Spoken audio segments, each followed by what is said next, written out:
বেশি প্রত্যাশা করতে যাবেন না, লোভী হবেন না। লোভ আপনার সুখ কেড়ে নিবে। লোভী কখনো সুখী হয় না। লোভীর পকেট কখনো ভরে না, যতদিন এটা ভরবে না। লোভী হব আমরা না। অতিরিক্ত প্রত্যাশা করব না, অল্প প্রত্যাশা করবো। I am not talking about the goal. Goal should be bigger and higher, but I am talking about expectation. বেশি এক্সপেক্ট করা ভালো না। খুব প্রত্যাশা নিয়ে রাখছেন, কিছু পান নাই, দেখবেন যে কষ্ট লাগবে, ঠিক কিনা? আর কোনো এক্সপেকটেশন নাই, এরপরে যেটা পাবেন ওইটাই লাভ।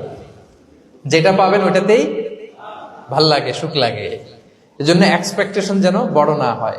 বেশি খাই যেন না করি। হ্যাঁ, কালকে কি খাবো, পরশু, আগামী সপ্তাহে আমার মেয়ের কি হবে, ছেলের কি হবে, ওদের ভবিষ্যৎ, গাড়ি বাড়ি নাই, এই যে অস্থির। এরকম আসলে নাই। আজকের জন্য বাঁচুন, আজকের জন্য বাঁচুন, কারণ আগামীকালের তো জন্মই হয়নি। আগামীকালের জন্ম হয়েছে, এটা কি আজকে না আগামীকাল? আজকে হ্যাপি হন, আজকের জন্য বাঁচেন, আজকের জন্য প্ল্যান করেন। আগামীকালের তো জন্মই হয় নাই। কালকে সকালে সানরাইজের পরেই না আগামীকালের জন্ম গ্রহণ হবে, ঠিক কিনা বলেন? তাহলে প্রত্যাশা কমান, হ্যাপি হবেন আপনি।